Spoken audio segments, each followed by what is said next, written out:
We have a lovely panel of authors that are here joining us today. First up, we have Lisa Braxton.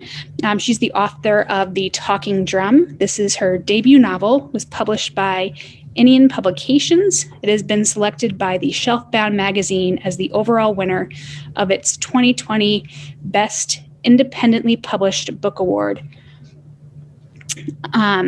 The Talking Drum also received an Outstanding Literary Award from the National Association of Black Journalists.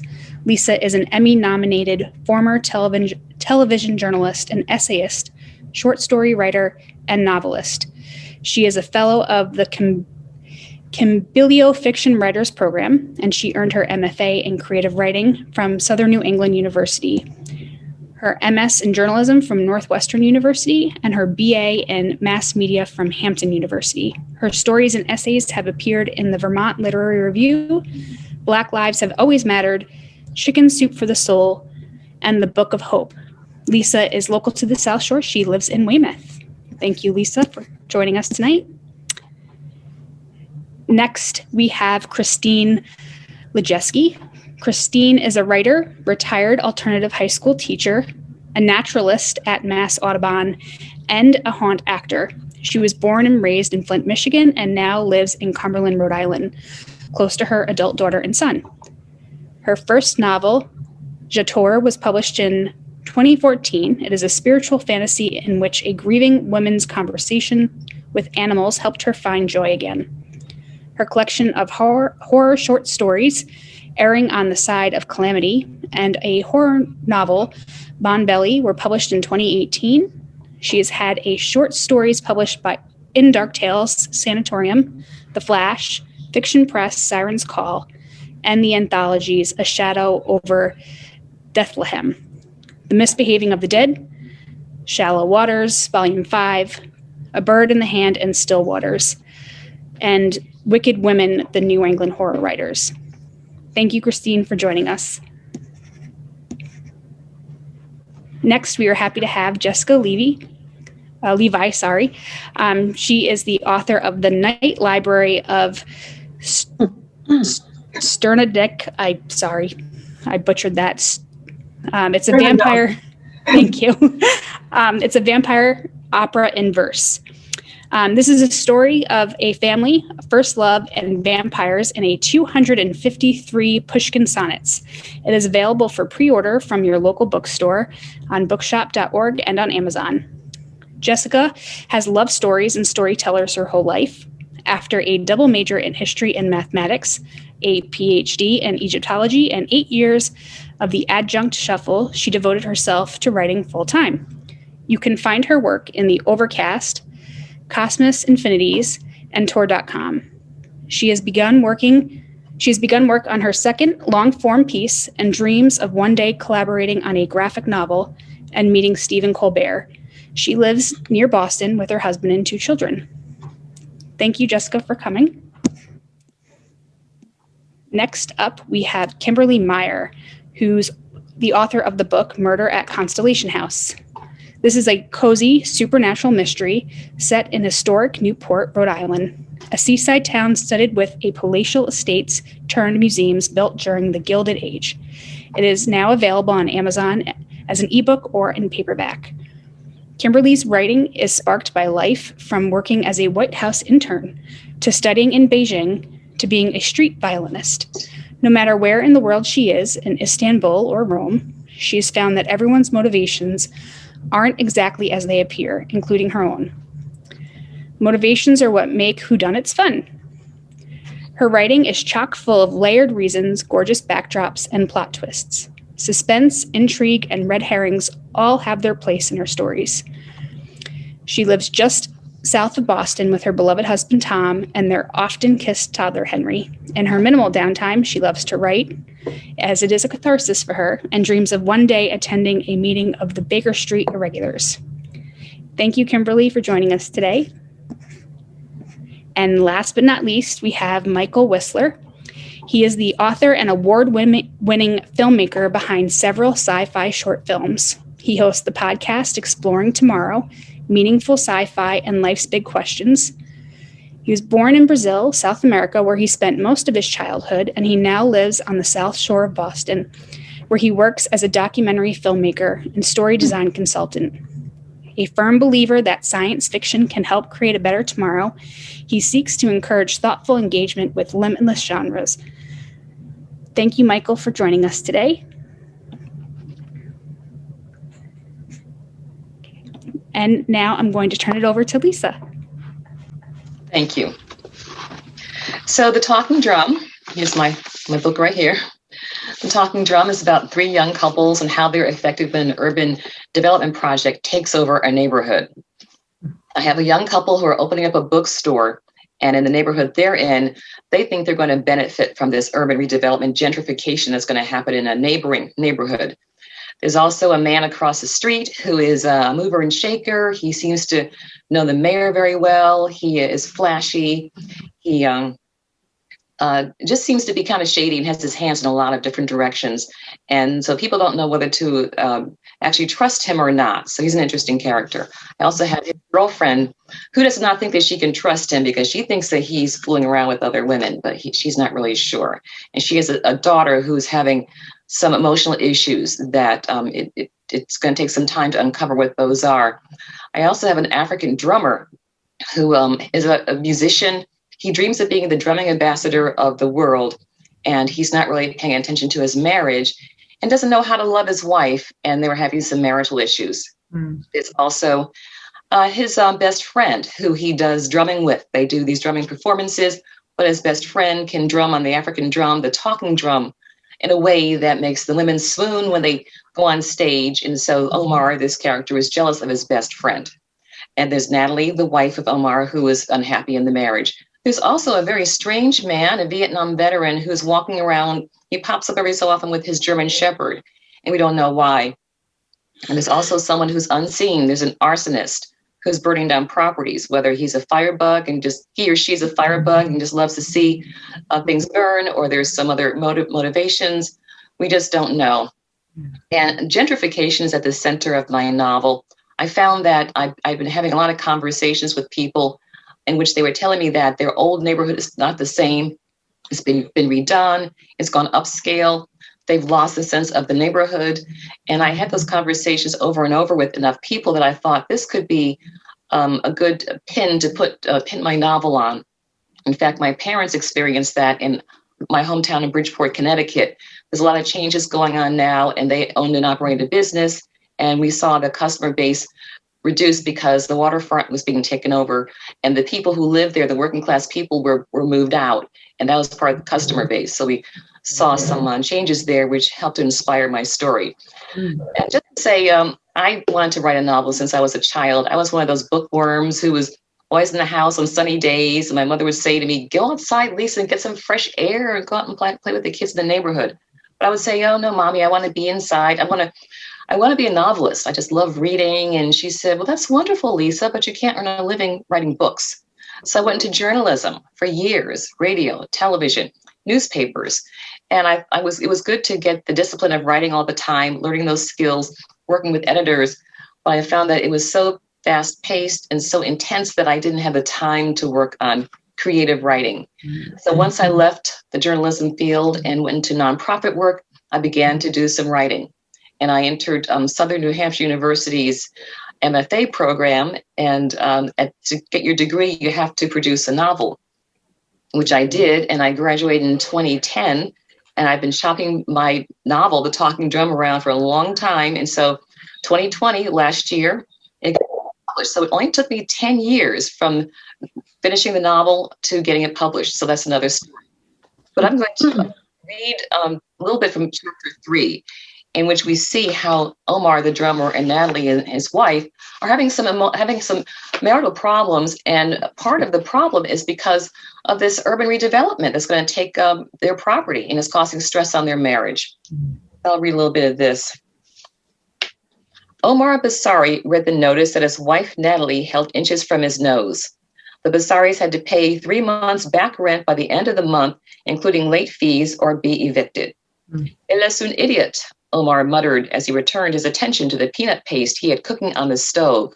Fullerton, that's the landlord, Fullerton does not care a fig about us. Natalie flung the notice along with the rest of the day's mail and her canvas book bag onto the kitchen counter. An accounting textbook, the Bellport Gazette, and some sheet music slid out. She pulled at the sleeves of her goose-down jacket and hung it on a hook in the hallway. I knew a rent strike was a bad idea, she fumed. Why did you listen to those people? The Basaris rented a cramped two-bedroom apartment in the Commonwealth Arms, a pre-World War I building on King Street in the heart of Petite Africa, owned by a white businessman, James Fullerton. They'd moved there 6 months ago when a fire burned down their 3-story rooming house on the corner of Pleasant and Garfield Avenues, 5 blocks away. Omar's uncle Mustafa had found them their first apartment a year and a half ago when the couple moved to town after they both dropped out of Howard University in Washington, D.C. After the fire, Mustafa stepped in again, negotiating a reduced price from Fullerton for the couple to live at the Commonwealth Arms. This allowed Omar to cover most of the household expenses with the $30 to $40 a week he averaged from his drumming performances. Natalie was studying to be an accountant, but dreamed of acting in theater and film. She had white classmates at Bellport College who got experience and a little extra money doing bit parts in TV commercials. But casting companies rarely chose Black performers, so she settled for jobs doing voiceovers and jingles for radio. She barely made enough to pay for a college course and private voice and acting lessons. Little was left over for anything else. The Commonwealth Arms was in worse shape than the other building they lived in. The plumbing backed up. The oil heat worked off and on. To Omar, the building's problems were minor inconveniences. Growing up in Senegal, he knew nothing of utilities, landlords, rent, or groceries. He spent his childhood in the family care, a compound of mud huts with thatched roofs. There was no plumbing, running water, or electricity. Pit toilets were kept at the far end of the care. At sundown, villagers lit paraffin lamps or candles or sat in the dark and told fables. Once, Omar got workers to fix the boiler, but within days it broke down again. He went into Liberty Hill and bought fan heaters for the apartment. Natalie had to heat water on the electric stove for bath water. She complained that they weren't living much better than villagers from his community. Then one night, the elevator broke. Tenants got stuck between floors for hours. Natalie was forced to haul books and groceries up 6 flights. All the tenants were fed up with the conditions. One night they met in the stairwell to vent about the building's problems. They decided on a rent strike. They would not pay Fullerton until repairs were made. Natalie saw the strike as a waste of time. She thought there was no way Fullerton would budge and that she and Omar should simply pack up and move. Declaring the jungle is stronger than the elephant, Omar overruled his wife. Today, all the tenants found eviction notices taped to their doors. On the stove, the peanut paste was beginning to bubble. With a long-handled wooden spoon, Omar scooped up the paste and folded it in with the beef cubes, broth, and tomato paste warming in another pot. Normally, Natalie wouldn't be home in time for dinner, but her appointment with the voice coach had been canceled. To mark the occasion, Omar used some of the tip money from his drum performances and went to Bamba's Africa Food Market down the street to get the ingredients for a mafe, or a groundnut stew, one of the few dishes from his country that Natalie would eat. Being an American, the food was unfamiliar to her. Bamba Tuku was out of goat meat, so Omar was using beef as a substitute. He ordered half the amount the dish called for so he could also buy a jar of herbs he needed. "We shall not let this man chase us from this building," Omar declared. "We have the right to be here and to have good services. He cannot possibly put us all out in the road." Natalie glared at him. "The man has no heart. What does he care?" She lifted the cover and peeked inside the pot, sniffed at the contents, and warmed her nose over the rising steam. Then she whipped around and marched down the hall toward the bedroom. The cowrie shells woven into her braids made light clicking sounds as they bounced against each other. Omar was glad to have her home. Since the fire, she had scheduled more classes, more coaching, and voiceover jobs. He had gotten into the habit of leaving a plate in the oven at night for her. She came to bed when he was asleep and left in the morning before he was awake.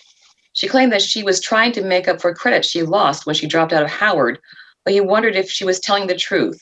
She never talked about the miscarriage. It had happened a few days after the fire. They had little conversation about anything since then, and they no longer touched each other in bed. But tonight would be different. if his plan worked. Thank you.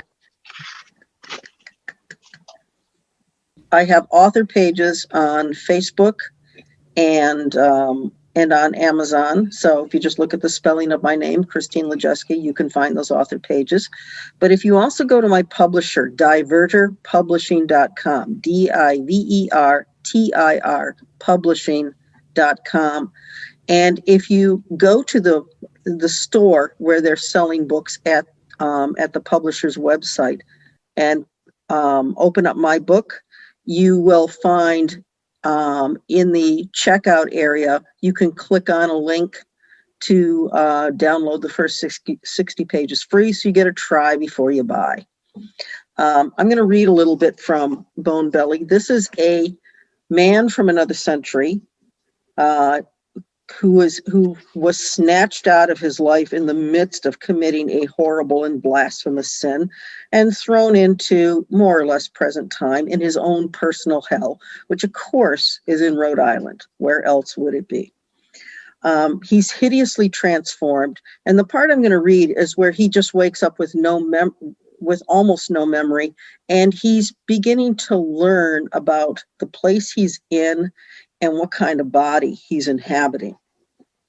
Here follows a true account of my first 30 days in hell. 1 month later, I still cannot retrieve any memories of exactly how I came to be here. My face and form are monstrous, yet I understand things belonging to the world of men. I know mother and I know father, but I know I could not have had either. I know crime and abomination, but cannot remember any deeds, good or evil, that may be laid to my hideous hands. I know what mercy is, but I am certain I have no right to any. And I know hunger, terrible, gnawing hunger. What life, if any, I might have previously lived, I cannot recall. But in my dreams, dreadful, appalling dreams, I see a man seized by the hair and lacking any will or strength to fight, dragged at a terrifying speed through suffocating blackness. The man is unbecoming. By that I mean he's turning into a formless, undulating mass of clay. Someone else is there in the blackness. I cannot see him, but I know he is unbecoming too. He is filled with a rage that overcomes his terror. He squirms in silent protest, refusing to submit. Then he is gone, and there is only a single gray mass, shivering with terror and awaiting its hideous fate. 30 days ago, I found myself lying on a patch of frozen mud and granulated snow, staring up at bare trees that groaned and bowed before an icy wind.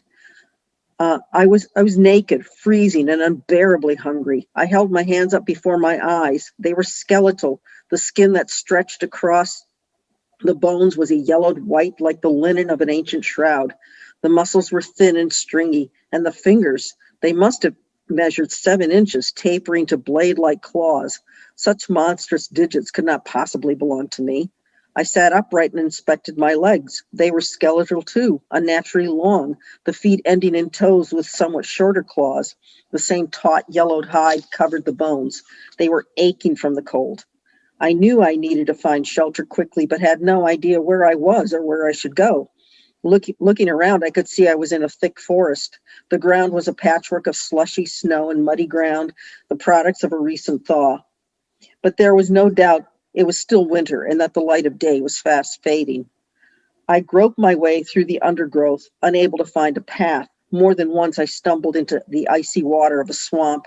Just after sunset, I found a mound of boulders. Climbing on top, I could make out a mass of shadows among the trees. I discovered it to be the ruins of a house.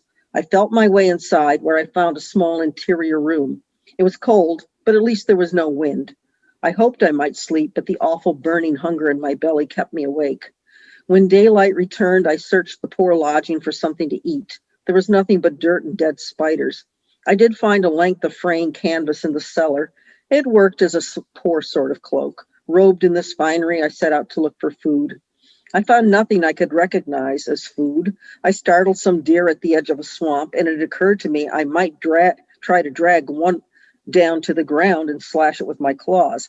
However, my movements with this strange body were so clumsy I did not come close to capturing one. As the deer leaped away in alarm, I somehow remembered that they often dined on twigs when grasses were no longer available. I broke some thin and supple stems off a tree and tried stripping the bark away with my teeth. As I gnawed and chewed, it turned into a bitter mass of pulp in my mouth.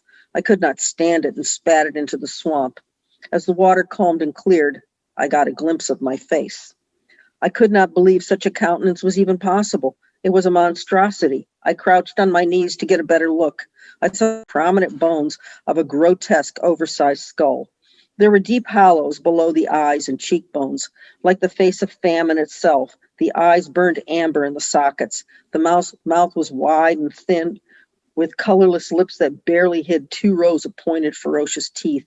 My nose was spare and thinly fleshed out with 2 large delta-shaped nostrils. Stringy yellow hair grew out of the top of my head and tumbled over my shoulders. I longed to shriek in horror, but I could work no sound of any kind out of my throat.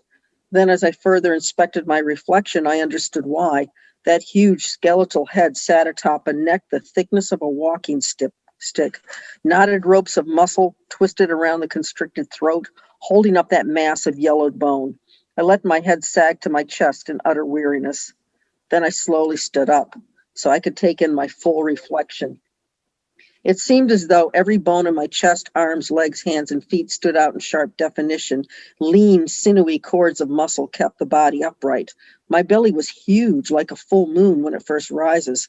I lifted my belly and turned to one side, trying to see what manner of manhood I possessed. The organs were there, but shriveled and limp, nothing like the virile flesh of men. I collapsed on the bank of the swamp in despair. I somehow knew I had once been a man, but now had become a grotesque parody of God's greatest creation. Soundlessly, I wept. Thick black tears slid down my face and pooled in my supplicating hands. The tears were oily and stank of putrescence. At that moment, I realized I was cursed with 2 hungers, the burning in my belly and a drive to howl my misery to the world. Beating my terrible fists against my head, I ran on awkward white legs back to my decaying shelter.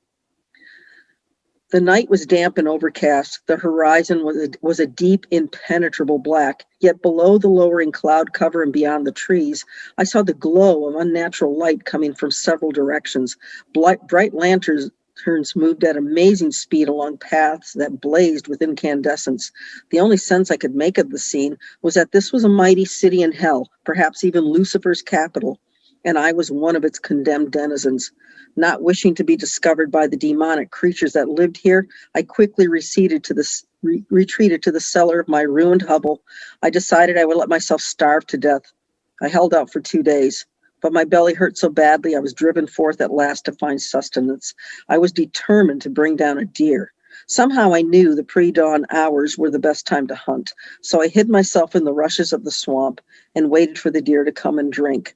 I lay flat in the freezing mud, barely breathing, until the whitetail stood next to me. I wrapped my bony arms around her neck and grappled with the doe until I brought her crashing down.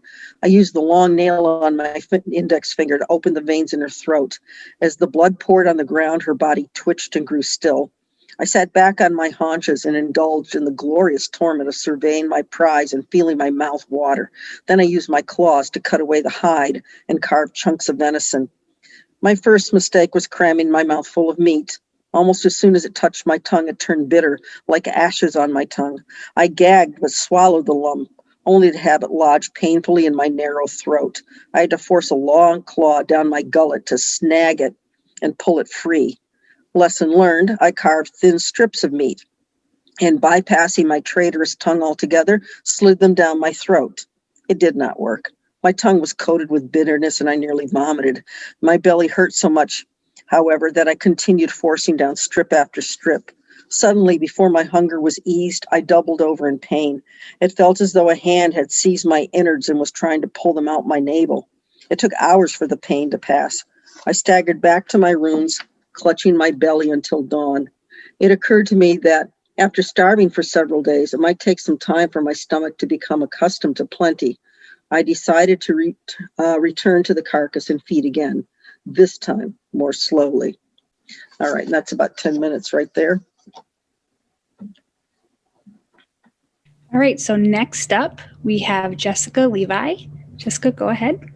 Hi, thank you. I'm going to read from my book. There's the groovy cover. The Night Library of Sternendock. It is a vampire romance, that I wrote in Pushkin sonnets. This was a story I wanted to tell for a long time, and I couldn't quite find the right way to do it until I read Pushkin's Eugene Onegin, and it was like, where has this book been all my life? So I decided to give it a shot. So it is going to rhyme. I'm going to read you the prologue, which introduces all the characters and describes the first time that the heroine, Kunigunde Heller, meets the Graf, which is a German word for count, the vampire of this story. So here we go. By 7, Kunigunde saw plainly the burden she would grow up with. Her name, romantic if ungainly, and knowledge vampires weren't a myth. The Heller clan for generations had hunted such abominations, and very few were left alive that summer night in '55 when, at her grandmother's insistence, her mother stuffed her in a new pink dress and Oma drove them to the castle looming in the distance. There she would meet at 8 o'clock the vampire Graf of Sternendock. Such visits are about tradition and not a pleasant social act. They satisfy but one condition of many in a solemn pact. In 1897, Hellers slew Graf and Gräfin in their cellars. The new Graf, ruling in their stead and wishing no more people dead, proposed a compromise that stated no vampire might, to sate his needs, cause death for those on whom he feeds. The Hellers too cooperated and as consideration swore they'd not slay vampires anymore. The two sides signed a treaty saying that anyone who breaks this peace will find himself or herself paying a fatal price for that caprice. To keep this grim arrangement going, one extra thing is needed. Knowing the Hellers are but mortal, one, a woman, serves as liaison, succeeded later by her daughter. The one who rules the family now is eldest of this party, Frau Lucia Heller. She has brought her one grandchild up to be prepared to take a role she can't be spared. Lucia's mother, called Maria, first set these women on this path, conceding to the Graf's idea to save her people from his wrath. This took no small amount of will. Her own father was the old Graf's killer. Lucia has her mother's hair. In all else, she's her grandsire's heir. More patient, though, more calculating. She knows her enemies by heart, has mastered many weapons art, and seldom smiles. Participating despite her hatred seems a way of keeping other pain at bay. Now Eva, Kunigunde's mother, her husband was Lucia's son. They loved their child and one another, but Eva's dreams were come undone the night he took his father driving and crashed with neither one surviving. For Kunigunde, Eva stayed and tried to learn the family trade. Alas, she has no stomach for it. She firmly grips her daughter's hand and gives in to the Graf's demand to meet. She knows she can't ignore it and wishes she had strength to fight. Someday she may, but not tonight. Amid this roiling family drama, young Kunigunde chatters. Does the castle have a princess, Mama? She wants to know. What interest is her Oma's spite, her mother's worry? The castle beckons. Hurry, hurry. The last of sunset's golden glow receding from the town below is gone, but gets a grand revival as towers loom and turrets rise against the star-strewn velvet skies. It dazzles her at their arrival. She gets one final look before they sweep her through the castle door. They're not in yet. The room before them is simple, well secured and small. An iron safe is waiting for them behind a panel in the wall. The women, as is necessary, remove the weapons which they carry as heirlooms and as points of pride, and place the pistols safe inside. They do not carry stakes, though charming. Their rustic, rough-hewn quality ill suits the present century. Most hunters nowadays are arming themselves with guns, which, like as not, they load with custom wooden shot. These precious guns now locked securely away, Lucia takes the key. Good evening, Timmick, she says. Surely you'll come out now where we can see. He steps out from the shadow lightly and greets Lucia, nods politely, then shows the way with outstretched hand. The child knows Timmick is no man. A vampire in the Graf's retainer, he's seen 300 winters pass. And there's no fighter in his class, her Oma says, though he looks plainer than she'd have thought. A poor surprise, this vampire first to meet her eyes. Their footfalls echo in the quiet of hallways lined with tapestries. A candle winks as they walk by. It sends shadows dancing, and she sees the figures as alive. The glinting of gold thread, its richness hinting at fairy story opulence, appeals to 7-year-old sense. When Timmick stands aside, revealing His Excellency's private suite, she almost cannot keep her feet. And yet it's not the painted ceiling, the draperies or cornices that draw her gasp, for there he is. If Timoc's only ordinary, his lord looks every inch the part of vampire prince. His height, his very demeanor serve to touch her heart with frost. He leans against a table in formal suit of gray and sable, with only one chromatic note, the red silk knotted at his throat. He turns toward them. Is she staring? Does she sense something just beneath his smile which does not hide his teeth? He has a graceful, noble bearing, but Oma gave her this advice: there's none alive who's crossed him twice. Good evening, ladies, and his voice is as smooth as glass and just as fine. What can I offer you? Your choice is some coffee or perhaps some wine. Lucia is the first to answer. I beg you, spare this courtly dance, sir. We understand why we are here, since you required we appear. With narrowed eyes and sour expression, he says, it is a true delight to have you in my home tonight. He softens, Ava, you're a vision, how kind of you to come. But she looks wistful at his courtesy. So this at last is Cunegonde, the Graf says in his silken tone. Just 7 years. It is a wonder how in such time the child has grown. Although his presence may have jarred her, he kneels now better to regard her and asks for only her to hear. How do you like my castle, dear? It makes her feel a little braver, the gentle way he asks, and soon she sheds her diffident cocoon. His eyes upon her never waver. He listens to his youthful guest describe the part she likes the best. What's that? She asked. The vampire rises and turns to look, then gives a laugh as he sees what so tantalizes the child, a volume bound in calf and tooled with gold. He reads the title, The Stars of Sternendach, a vital retelling of our country's lore. Perhaps you've seen its like before. He opens to an illustration of knights and princesses below an astral vault and bends to show it her. She nods appreciation, but says to him, and now I need to hold the book so I can read. He hesitates, but she's insistent. He says, then take it for your own. Lucia's face shows she is resistant to this largesse their host has shown.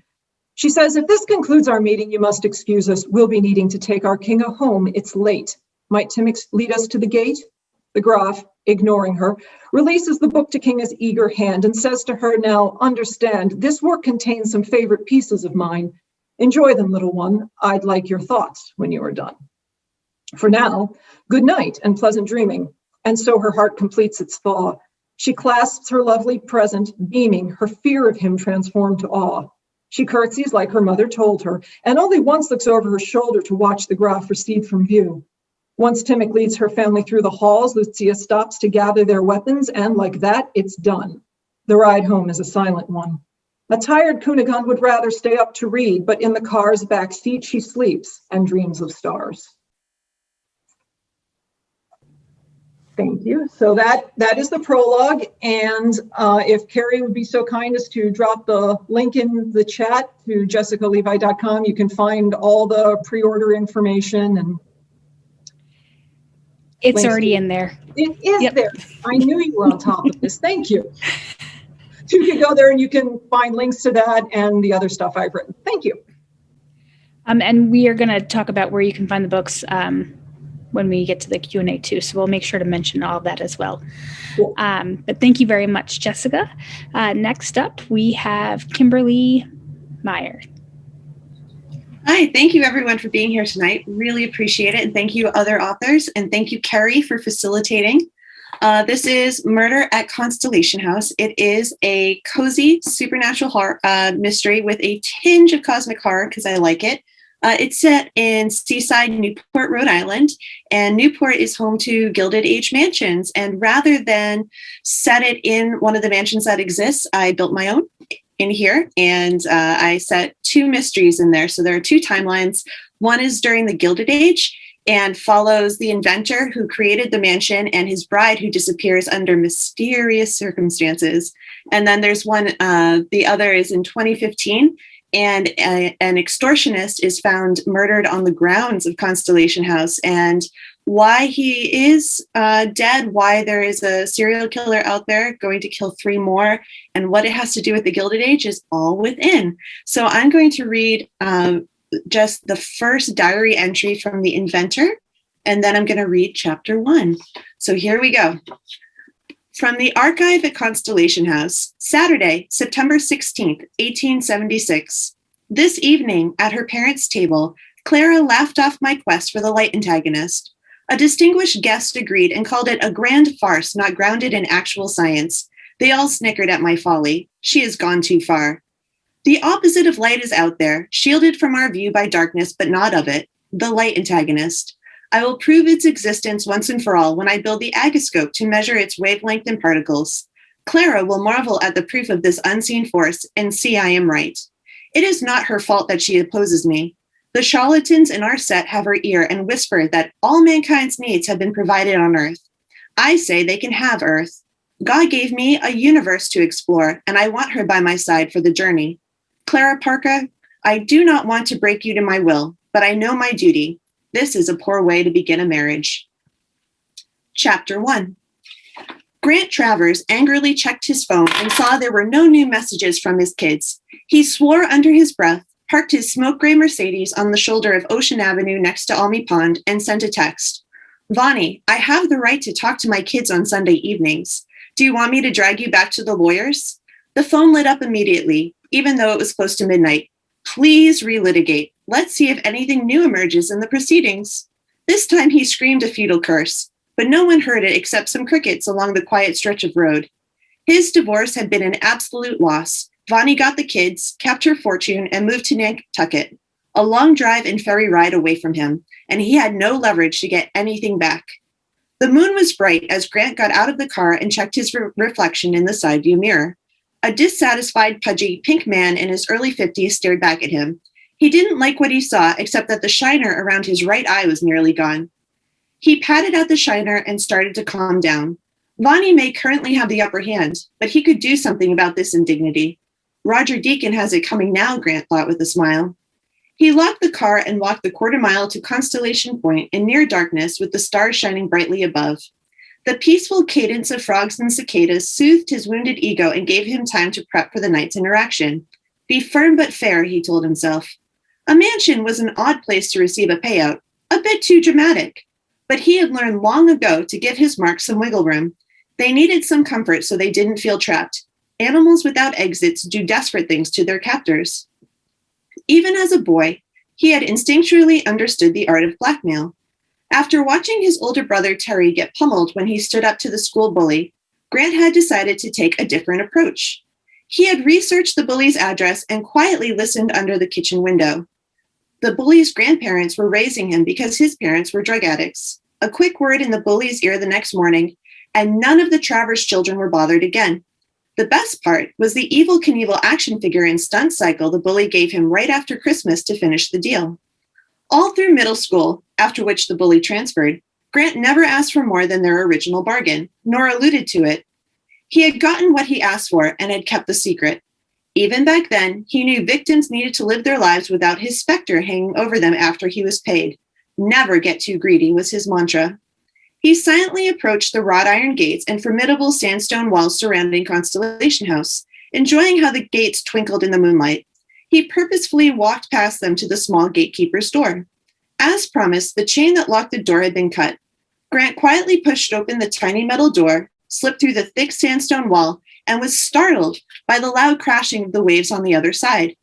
It was as if the walls held back the fury of the sea from the outside world, and it took him a moment to regain composure. He surveyed the manicured grounds leading up to the dark stone bulk of the mansion, but saw no signal light. That's odd. He's clearly here, Grant muttered, and started toward the observatory on the far end of the point. He kept alert for any sign of his mark.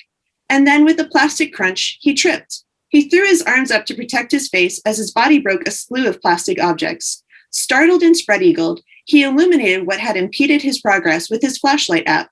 Dozens of plastic pink flamingos. Grant giggled hysterically and turned the flashlight app off. He stared at the stars for a moment and enjoyed another giggle. Petty, thy color is pink, he said, groaning as he got up and brushed off. It was unbelievable to him that preservationists were sticking lawn ornaments into each other's gardens. But here they were. One of the more ridiculous, barely kept secrets of Newport's buttoned-up preservation societies was that they pranked each other. It was a good outlet for their disdain. Otherwise, they might burn all the mansions down. The Guild would never forgive the Trust for showing up and opening Constellation House, siphoning off tourist dollars and publicity. With any luck, Grant would be able to use the squabble to his monetary advantage. Maliciously, he wondered if Jessica Greenleaf would admit her role in this bit of cross-preservationist sabotage. He hoped she wouldn't. When people refused to own up to the terrible things they did, it gave him leverage, and that leverage was going to make him $50,000 richer tonight. A flash of light glimmered in front of the observatory. Relieved, Grant picked his way through the flamingos and around some topiaries. By the time the observatory came back into view, the light had disappeared. Getting annoyed, Grant walked up to the observatory and smacked the window. How dare he toy with me? Outraged, he turned and looked out at the choppy ocean, taking a deep breath. His shadow appeared at his feet, and he turned around to see a glowing shape in the window. Was the deal supposed to take place in there? He peered inside and saw a figure walking through a door at the far end of the room and turning into the hallway, out of sight. He pressed his nose against the pane to get a better look at the dark interior. A horrified face, stark white and illuminated from within, appeared behind the glass with a finger pointed at him. Its mouth was open in a scream that he couldn't hear. He jumped back in shock, and his head exploded in pain. A figure dragged his body behind the topiaries. Thank you. That was great, Kimberly. Thank you very much. And then next up, we have Michael Whistler. Michael, you're on. Excellent. Thank you so much. It's really exciting honor to be here and to hear all these stories and meet some authors. So, my name is Michael Whistler, and I do write science fiction. I have a couple of novels out, and I'm particularly drawn to science fiction because I believe it's a genre that's uniquely equipped to help us wrestle with some very philosophical, big questions. And I think it's also an important genre and becoming more important as we advance as a species and become more technologically advanced and add more complexity to our lives and eventually start adding technology literally into our bodies. There's a lot of interesting things that science fiction has been wrestling with for decades that we're now starting to wrestle with in our daily lives. And as such, I think it's going to become even more important of a genre for us to contemplate some ethical questions about where we're headed. So as such, I love exploring that and do that through writing and through discussing science fiction books and movies and whatnot. A little bit about Unidentified, the first novel that I got to publish. It's very sci-fi meets horror, actually, and in the vein of The X-Files, maybe with a touch of The Conjuring in there. The synopsis for it briefly is that it's about alien abduction, UFOs, a supposed case, at least, of alien abduction. The lead FBI agent in charge of the investigation doesn't think it's alien abduction. She sincerely believes there's someone using the suggestion, the idea of alien abduction as a means to get away with kidnapping and murdering, ultimately.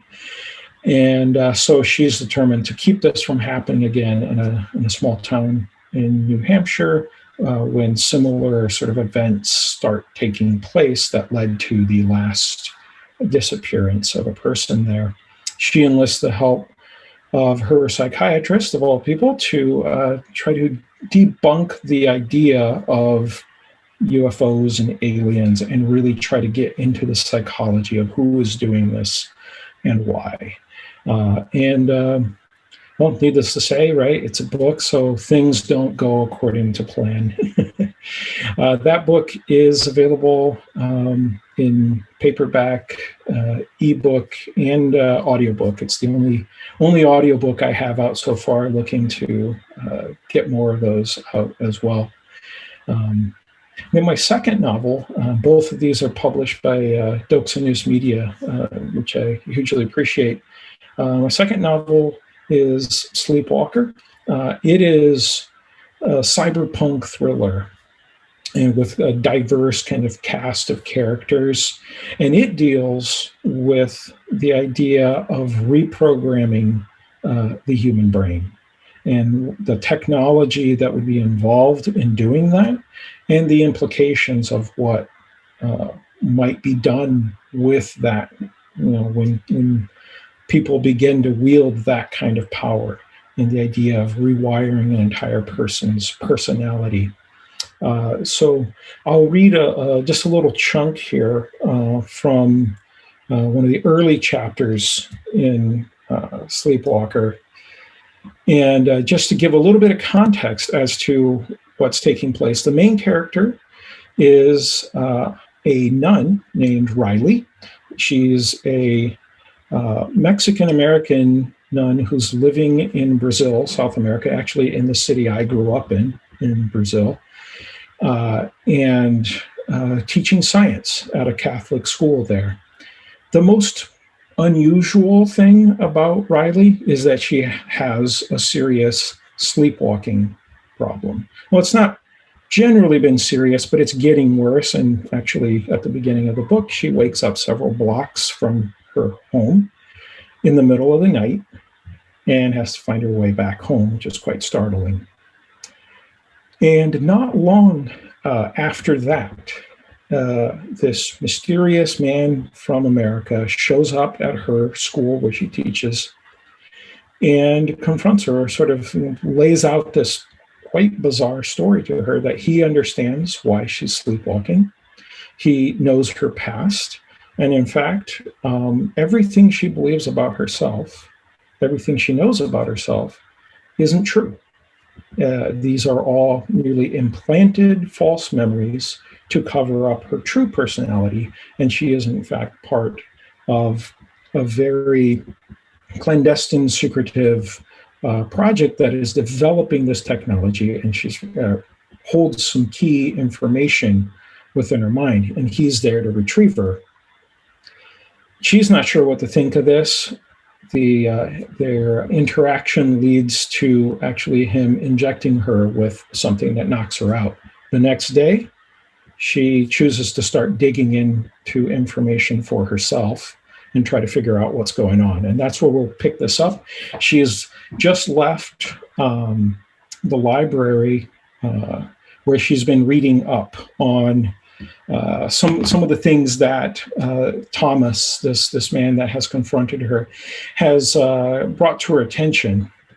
And I was going to read on my screen, but I'm not sure. I may have to do this on my book after all, because unfortunately Zoom is slowing things down just a little bit. So I will start right here. So as she is fled from the library and trying to make sure she isn't being followed, she does notice that there's a woman following her, and she ends up confronting this woman and ultimately demanding to know who she is. So we'll pick up right there. "My name is Arisu Anna," the woman said at last. Riley heard the name with all five senses. A chill ran through her, and she became suddenly dizzy. Her back hit the wall as her knees wobbled uncontrollably. Arisu grabbed her arm and pulled her up. "What's wrong with me?" Riley stammered. "It's the neurogenesis fluid that Thomas injected into you. It's taking effect rather strongly now. The more stimulation you have from anything that might connect you to past memories, the more seriously it will kick in. You did some heavy reading back there, and now I'm here. So you'll be pretty messed up for the next several hours. It's quite a lot for your brain to handle." "Well, that doesn't sound like much fun." Riley gave her a weak smile. She returned it. "So does this mean I knew you?" Riley asked. "Yeah, you knew me, but as I said already, that will come with time. Right now, we have to get going." "I think I would rather sit here and rest for a while." Riley's speech slurred as her eyes fluttered. No. We have to go now," Arisu protested, steadying Riley by the arm. Suddenly, a moment of lucidity came over Riley, and she yanked her arm free. "Why should I trust you?"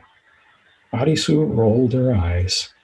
"If you want to make it out of this alive, you have no choice but to trust me, honey." "No," she pushed Arisu away. "I can't keep playing this game. I'm done with this mess, and I can't trust any of you." She tried to back up, but ran into the wall again. Her mind felt as if it swam through thick sludge in an effort to remain conscious. Just last week, I was a normal gal with a sleepwalking problem. Okay, so that's not so normal, but still, it was just sleepwalking. Oh, shit.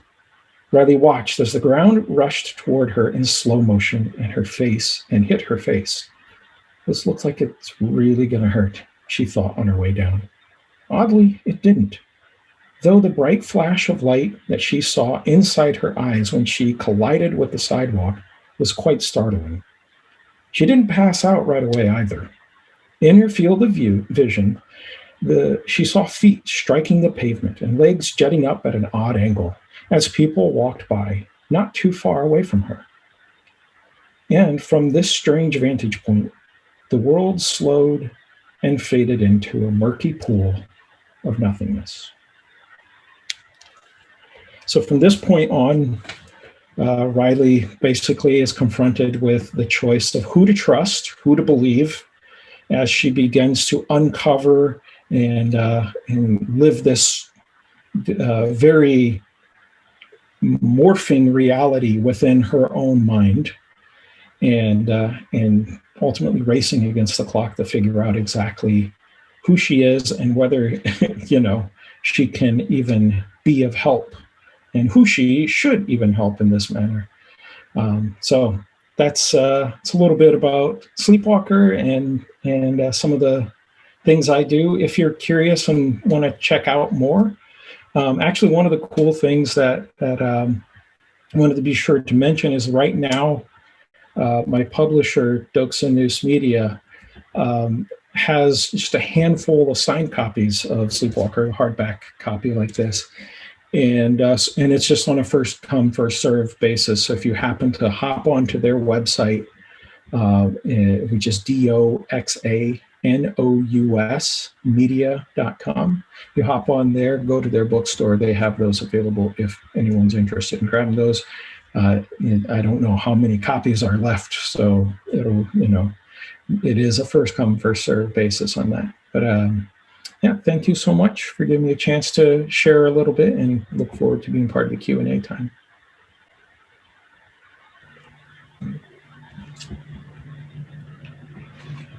Well, thank you all very much. I do want to let you all know, if you have any questions, please make sure to drop them in the chat so I can relay them to the authors. We do have a number of the authors' works within our catalog, and we've purchased the remainder. So if you don't see anything in the catalog, just make sure you reach out to us so we can request those for you. But all of the authors are available. Their books are for sale on the major platforms, Amazon, Barnes & Noble, as well as through the authors' websites. So please make sure, if you can, to support them. This is a really exciting program. We're very happy to have them all here with us today. And I do have a couple of questions that have come in from some various platforms. So I'm going to start by asking you all if you can tell us, where is your favorite place to write? Especially during the pandemic, has that changed? My favorite place to write is in bed, actually. I love sitting up on my side of the bed with my headrest, with a long pad paper, and just writing in longhand. That's my favorite place to write. It varies for me. It's more the time of day I write, like early in the day is best for me. I might want to be outside. I might want to be sitting in a comfy chair with the laptop balanced on my lap. I might want to be at a desk. It varies. Since I can't go to the Richardson room, things being what they are, I guess my favorite place to write would be the kitchen table. My best ideas seem to come to me when I'm doing something else like laundry, and then I have to stop everything and jot something down quickly, and then I'm right here. Yeah, I guess my favorite place for me is often anywhere where I can get some quiet, quite honestly. With a 7-year-old at home, that can be a bit of a challenge. So often it's early morning and just sit down in the shared office, actually, before anyone else is in here, and try to get some time to write. Okay. We have a question for Jessica. They wanted to know, they said you have a beautiful reading voice, but do you have any plans to release an audio version of your book? Oh, wouldn't that be sweet? I do not have any plans at present. That is up to my publisher. But they have started to branch into audiobooks through Tantor Media. So I've, fingers crossed. Yes. That would be nice. And for the rest of the panel, are your books available in audio?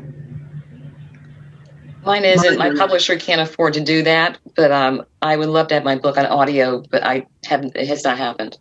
Okay. I have I don't. Yeah, just my first one right now is available on Audible and I think several other platforms like audiobooks.com and whatnot. Hoping at some point to get it on Scribd as well and other places like that. I'm considering actually doing it myself, but it's not done yet. I imagine that adds a whole nother layer to the writing process. Yes. Find all the typos you missed the first time. No kidding, right? So my next question, how, especially in light of the last year having upended the apple cart of everyone's day to day, how do you manage to build in writing time with all of the various other things that you have? Or is it something that's fluid? Whenever you get a moment, you just stop and write? I'm semi-retired, and thanks to COVID, my part-time job at Mass Audubon isn't happening right now. So the only thing I got in the way for me with writing was a long, drawn-out process to sell my house and move. But other than that, I've actually had plenty of time. It's one of the highlights of my day. We get when we get the toddler down. I get to think about monsters and ballrooms and murder, and I really just look forward to it. So it's easy to build in when it's the highlight mentally.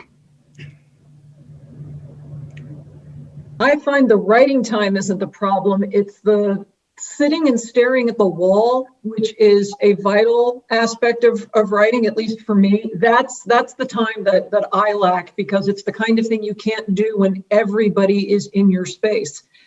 And I've got 2 kids and a husband who are very much in my space this year. So that's been my struggle. The writing time is great. Coming up with something to write, that's the tricky part.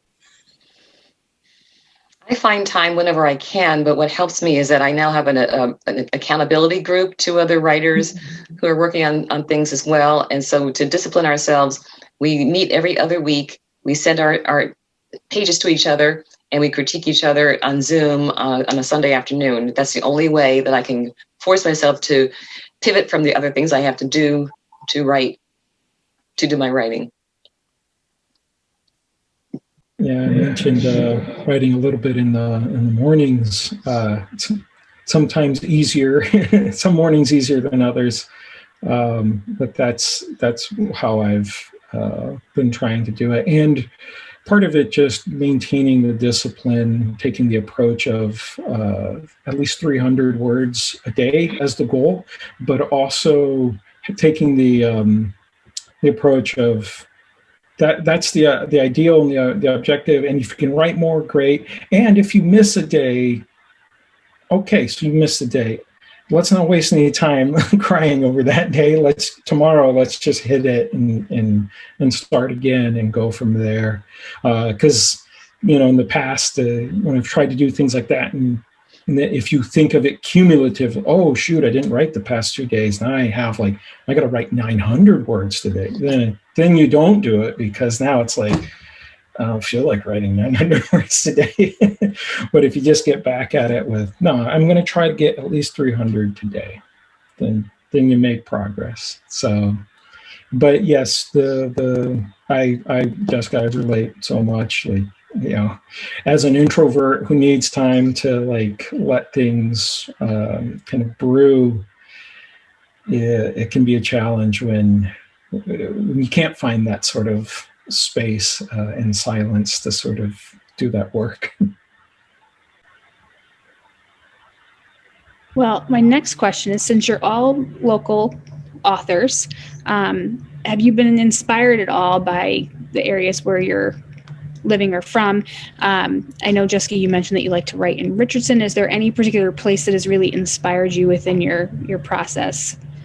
The Richardson Room, definitely, at the Thomas Crane Library is that when in my book, when they eventually get to the Groff's Library, the description is very much the Richardson Room. I added an extra wing, but that was what I had in mind. So that was definitely an inspiration there. For me, it's more the people I meet and the experiences I have. And I've written about this before, in blogs and stuff. Because I'm a haunt actor, I kind of moved from writing fantasy to writing horror, because when you're a character, at the same time, these ideas are always percolating in my head, starting with what are some really awful ways to die, ways I would not wish to die. And then developing characters I act and characters that become just really bad people in my stories. I enjoyed writing at Panera Bread before the pandemic happened. I would go there and just have my breakfast there and write, and then have my lunch there and write. And I really was able to get a lot done there. Just being in that around that energy was very helpful to me before the pandemic shut everything down. So I've gotten to travel quite a bit around the world, which has been a real blessing, but it's given me a real love for the area. I grew up on New Year's Eve, we would go to the Newport Mansions. It was like what my family would do. And we would get to go look at the holiday decorations. And also the Polar Bear Club would jump into the water by this diner. So we would be in the diner and we would watch the Polar Bear Club. It's just this really great memory I have from a few years. So just the magic of those mansions and the whole thing really stuck with me. I just love the landscape. I love the color palette. I just really love the New England area. So I'm working on my next novel. Right now it's set in Jamestown, Rhode Island. It might move, but I really want to be writing about our area, because there's just so much here, and you have the vampire mythos, and you've got everything that happened with the TV and the grave sites, and you've Salem, of course, and there's a lot there. Yeah, I mentioned in the first novel that I published, Unidentified, it does take place in New Hampshire, in Lincoln, New Hampshire, and that's a place I visited in New England frequently. But there are parts in Boston as well, because there's a Boston-based FBI agent who travels up to New Hampshire to investigate this.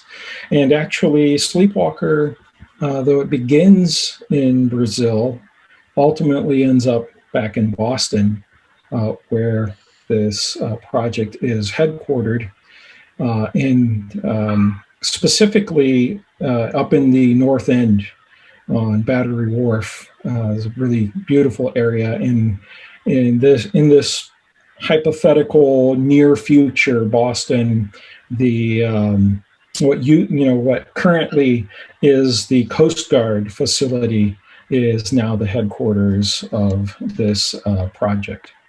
And so I have drawn definitely a good bit of inspiration from the area. And actually the next novel that my publisher will be releasing likely later this year, it takes place in Maine. So also some areas that I've visited up there. Well, that actually leads into our next and last question for the night. So Kimberly and Mikkel, you both mentioned upcoming works. Does anybody else have any projects that are in the pipeline that we should be keeping our eyes peeled for? I'm working on a novel. I'm still in the manuscript stage. It takes place in Boston, historical novel in the mid 1800s, in the Beacon Hill area and the Black neighborhood that was there. And that's during the time of, there were some slave catchers in the area, and a lot of abolition activity going on. So I'm having a lot of fun digging into the history and writing it. Sounds exciting too. I'm working on a novella. It could end up becoming a novel, but I think it's going to be a novella, but also alternating between that and a lot of short stories.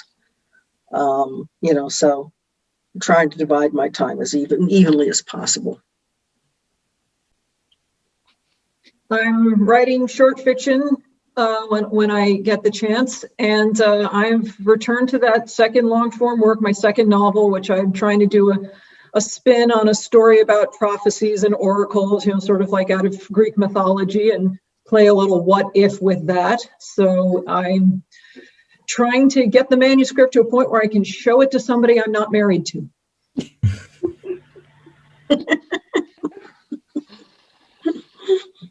Well, very good. I want to thank you all so much. This has been a really enjoyable program. Thank you all for your time and your dedication and your support of libraries and literacy. And thank you all for attending. Hopefully we will be able to be doing more of these literary events and we'll be able to have our authors back, talk about some upcoming work. So thank you very much, everybody. Thank you. Thank you. Thank you so Honored much. to be here. Thank you. Bye. Thank Good you night, everyone for listening. Hi, thank you.